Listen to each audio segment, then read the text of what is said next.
नमस्कार, मैं कमलेश कबीर आपका एक बार फिर स्वागत करता हूं इस नए एपिसोड। आज के इस एपिसोड में हम बात करेंगे पश्चिमी बंगाल की, जहां एक तरफ ममता बनर्जी तो दूसरी तरफ भारतीय जनता पार्टी। ममता बनर्जी 3 बार की एंटी इनकम्बेंसी के बाद चौथी बार फिर सत्ता में आने का भरपूर प्रयास कर रही है। हालांकि टीएमसी के लिए समस्याएं बहुत है। एक एंटी इनकम्बेंसी हमने पहले भी बात की थी और दूसरा लॉ एंड ऑर्डर की स्थिति। तीसरा हम कह सकते हैं ममता बनर्जी की मुस्लिम तुष्टीकरण की राजनीति। तो ममता बनर्जी चारों तरफ से इस वक्त घिरी हुई है, लेकिन ममता बनर्जी ने घुटने टेक दिए ऐसा हम पश्चिमी बंगाल के चुनावों में नहीं कह सकते, क्योंकि बिहार के चुनावों का हमने आकलन किया, बिहार में परिस्थिति अलग थी। अब जब मैं ये कह रहा हूं तो क्यों कह रहा हूं, क्योंकि इस वक्त भारतीय जनता पार्टी ममता बनर्जी की सरकार के एक फैसले से बैकफुट पर आ गई और भारतीय जनता पार्टी के शुभेंदु अधिकारी जो भारतीय जनता पार्टी के नेता है, उनकी तरफ से एक बड़ा आरोप लगाया गया ममता बनर्जी के ऊपर। और आरोप यह है कि लुभावनी योजनाएं चुनावों के मद्देनजर टीएमसी पश्चिमी बंगाल में कर रही है, जो युवाओं के साथ धोखा है।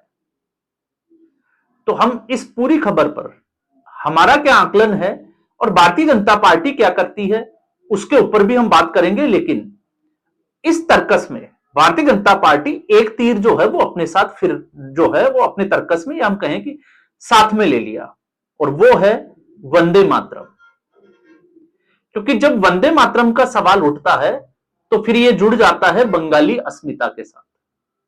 और ममता बनर्जी भारतीय जनता पार्टी पर लगातार एक बाहरी पार्टी होने का आरोप लगाती है और दूसरा बंगाली अस्मिता के साथ जोड़ती है हर चुनाव को। अब ऐसे में जब हम वंदे मातरम की बात करते हैं तो जब से मिनिस्ट्री ऑफ होम अफेयर्स की तरफ से नई गाइडलाइंस आई है वंदे मातरम को लेकर, उसके बाद अब विवाद बढ़ता जा रहा है। टीवी डिबेट्स पे कुछ शो जो है वो इसी को लेकर बनाए जा रहे हैं। अब इस पर विवाद क्या है, तो इसके ऊपर नई जो गाइडलाइन है पहले हमें उसको समझना पड़ेगा। वंदे मातरम अब ये आप कह सकते हो कि एक तरीके से मैंडेटरी करने का प्रयास हुआ है, जिसमें वंदे मातरम को 3 मिनट और 10 सेकंड में पूरा करना है और राष्ट्रगान से पहले राष्ट्रगीत गाया जाएगा।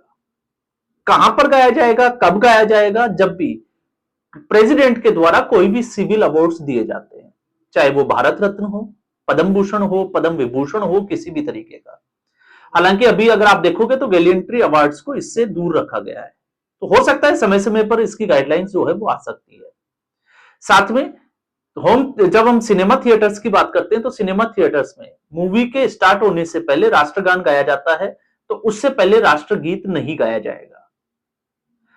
इसके अलावा और भी बहुत सारी स्कूलों को लेकर जो है वो में भी डाला गया है, तो अभी हम नहीं कह सकते कि इसके ऊपर गाइडलाइन क्या कहती है। लेकिन अब इतना तो तय है कि जहां पर भी नेशनल फ्लैग के साथ में परेड होगी तो राष्ट्रगान जो 52 सेकंड का होता है उससे पहले 3 मिनट 10 सेकंड का वंदे मातरम गाया जाएगा।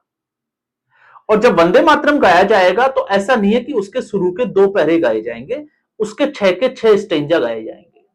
अब इसको लेकर एक तरीके से हम कह सकते हैं कि अगर ऑपोजिशन विपक्ष की जो पार्टी है, अगर वो मुस्लिम तुष्टीकरण की राजनीति करती है तो बाकी लोगों को भारतीय जनता पार्टी साधने का भरपूर प्रयास करेगी। और इसका अंदाजा आप इसी से लगा सकते हैं कि all India Muslim personal law supreme court में जाने की भरपूर तैयारी कर कर बैठा है। इसको चुनौती देगा, और चुनौती क्या देगा, इस गाइडलाइन को देके कि इसके 6 के 6 जो स्टेंजा है वो सेकुलरिज्म, भारत का जो संविधान है जिसमें 1975 में सेकुलर और सोशलिस्ट 2 शब्द जोड़े गए, ये उसका उल्लंघन है। तो हम पहले ही कहते आए हैं कि भारत का जो संविधान है उसमें हिंदुओं को सेकुलरिज्म की गुट्टी पिलाई गई है। और सेकुलरिज्म की गुट्टी कैसे पिलाई गई, इतिहास क्या कहता है? तो इतिहास ये कहता है कि वंदे मातरम एक तरीके से, क्योंकि इसके ऊपर मैं कोशिश कर रहा था पिछले 4 दिन से कि वीडियो बनाऊं, लेकिन मुझे लगा कि इस पर वीडियो बनाने से पहले मुझे आनंद मठ को पूरा पढ़ना चाहिए। तो आनंद मठ पूरी पुस्तक पढ़ी और उसके बाद में मुझे लगा कि अब इसके ऊपर बात करनी चाहिए। तो ये सीधे तौर पर एक सन्यासी आश्रम, जिसको हम कहें कि सन्यासी जो विद्रोह हुआ 1857 के बाद में, और मैं हमेशा इसका जिक्र भी करता हूं कि इस सन्यासी विद्रोह को दबाने के लिए कांग्रेस पार्टी की स्थापना हुई। तो कांग्रेस पार्टी ने आजादी की लड़ाई में जो है वो पूरा योगदान दिया या आजादी की लड़ाई लड़ी, इसमें विरोधाभास हो जाता है, क्योंकि अंग्रेजों ने अपनी सहूलियत के लिए एओ हुम की अध्यक्षता में कांग्रेस पार्टी का गठन किया गया, जो कि इस विद्रोह को दबाने में और एक तरीके से मीडिएटर का काम कर सके। तो इसको पहली बार जो है वो 1875 में बांग्ला दर्शन में, और फिर उसके बाद में 1882 में इसको आनंद मठ में मेंशन किया गया, आनंद मठ में लिखा गया। और आपको यह भी पता होगा कांग्रेस पार्टी के ही पहले अधिवेशन में रविंद्रनाथ टैगोर ने इसको गाया था। तो ये इसका इतिहास था, लेकिन इस इतिहास के साथ में और भी चीजें जुड़ी हुई है, और वो चीजें जो जुड़ी हुई है वो ये है कि 1937 में, इससे पहले जब भारत आजाद हुआ उससे पहले मुस्लिम लीग ने इसका विरोध किया था। और इसका विरोध इसलिए किया गया था क्योंकि मुस्लिम समुदाय या उस जिसको हम कहें कि मजहब का मानना है कि वो अल्लाह के अलावा किसी दूसरे भगवान की, किसी देवी देवता की इबादत नहीं कर सकता। कुरान उसकी इजाजत नहीं देता है। तो नेहरू ने उस वक्त इसके 4 पैरा जो हटाकर इसको सिर्फ 2 पैरा कर दिए। तो 2 चीजों में बदलाव हुए थे जिसका हम जिक्र करते हैं। एक, जब हम रघुपति राघव राजा रामधुन की बात करते हैं तो उसमें बड़ी ही चालाकी से अल्लाह ईश्वर तेरो नाम अल्लाह डाल दिया गया मुसलमानों को खुश करने के लिए। और यहां पर जो 4 स्टेंजा थे वंदे मातरम के वो हटा दिए गए। संविधान में इसको राष्ट्रगीत तो जो है वो कह तो दिया कि ये राष्ट्रगीत होगा, लेकिन संविधान में इसका उल्लेख नहीं किया। अब आज इसको लेकर कंट्रोवर्सी ये है कि ये लोग कहते हैं कि ये देवी देवताओं का नाम नहीं ले सकते। अब सवाल ये उठता है कि जो लोग ये कह रहे हैं कि ये 4 पैरा जो है वो भारतीय जनता पार्टी जो मैंडेटरी कर रही है वो गलत है, तो आप सोचकर देखिए, जो लोग वंदे मातरम नहीं बोलते, अब उनसे कोई ये पूछे कि क्या इन्होंने कभी 2 पैरा बोले, तो वो 2 पैरा तक नहीं बोलते। तो कभी 2 पैरा जहां पर देवी देवताओं को नाम नहीं थे वो भी नहीं बोले, तो 6 स्टेंजा गाने में क्या दिक्कत है? और मुझे लगता है कि ये फिर जो है वो गाने भी चाहिए। तो एक बांग्ला अस्मिता के साथ इसका मैं जिक्र इसलिए कर रहा हूं क्योंकि भारतीय जनता पार्टी ने अपने तर्कस में यह कमांड डाल दिया कि अगर आप मुस्लिम तुष्टीकरण की राजनीति करोगे तो हिंदुओं को एक तरफ करने के लिए इस तरीके का जो है एक, जिसको हम कह सकते हैं कि भारतीय जनता पार्टी हिंदू वोटरों को बंटने नहीं देगी। और यह समस्या जो है वो आप देखोगे कि पश्चिमी बंगाल के, अब ज्यादा समय बचा नहीं है, तो विधानसभा चुनाव से पहले यह देखने को मिलेगा। तो वंदे मातरम, उसके साथ किस तरीके से छेड़छाड़ की गई, उसका इतिहास क्या है, और अब भारतीय जनता पार्टी इसको वापस से जो है वो कैसे लेकर आ रही है, वो आप समझ सकते हैं। और इसका इंपैक्ट और इसके ऊपर जो चर्चा होगी वो आप देखिएगा। भारतीय जनता पार्टी, चाहे वो प्रधानमंत्री नरेंद्र मोदी हो या फिर गृह मंत्री अमित शाह, पश्चिम बंगाल के चुनाव में रैलियों में ये वंदे मातरम जो नारा है वो लगातार गूंजेगा। अब हम आते हैं दूसरा, जब हम कहते हैं कि ममता बनर्जी को घेरने के लिए भारतीय जनता पार्टी ने पूरी तरीके से प्लानिंग करी है, लेकिन ममता बनर्जी भी घुटने टेकने के लिए तैयार नहीं है।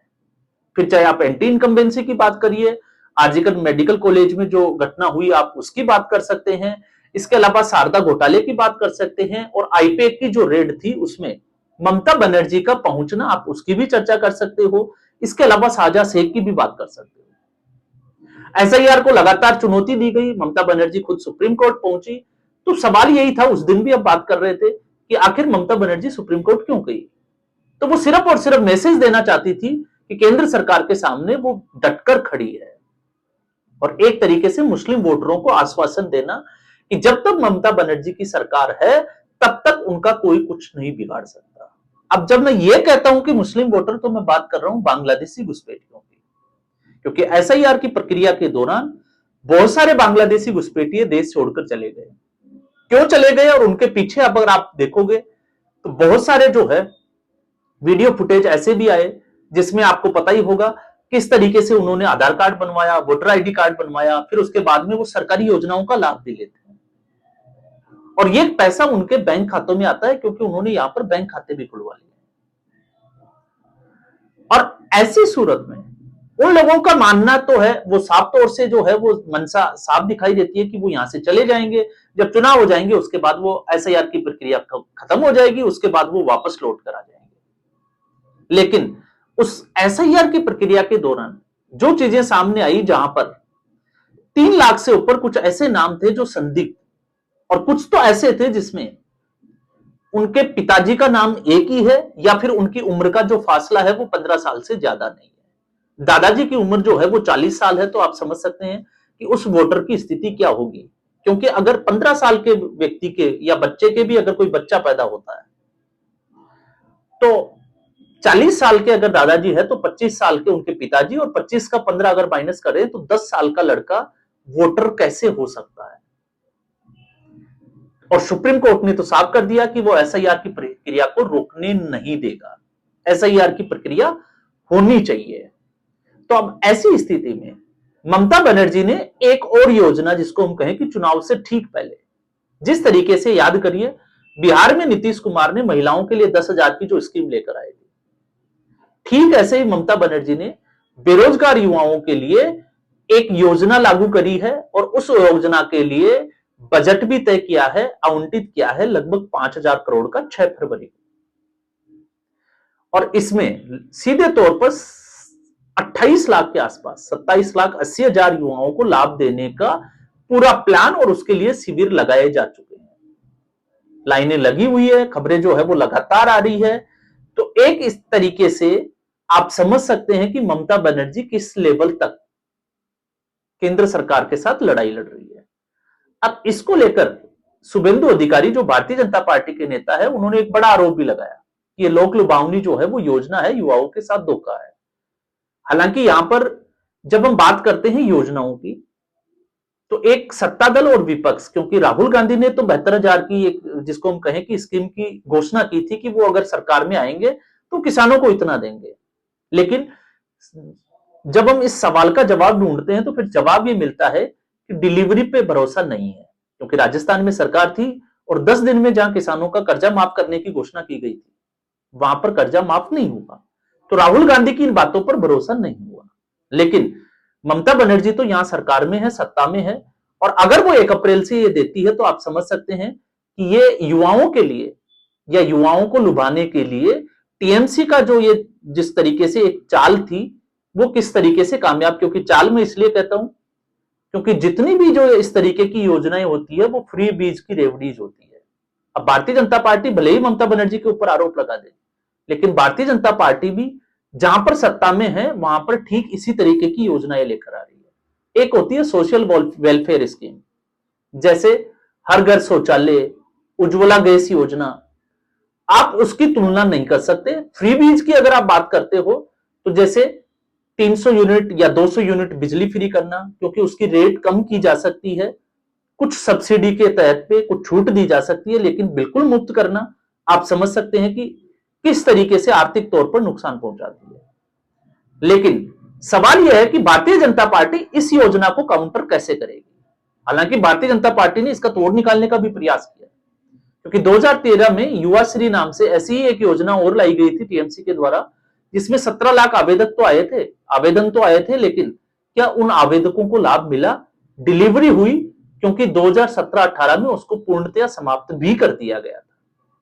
तो चुनौतियां जो है वो भरपूर है, लेकिन आने वाले समय में एक जिस तरीके से भारतीय जनता पार्टी महिलाओं के सम्मान के लिए महिला सम्मान निधि योजना हो, लाडली बहन योजना हो, उनके ऊपर दम भरती है, तो अब पश्चिमी बंगाल में चूंकि 3 बार की सरकार है ममता बनर्जी की, और ममता बनर्जी इतनी आसानी से घुटने टेक देगी, ये जो है वो समझ से थोड़ा सा परे भी है।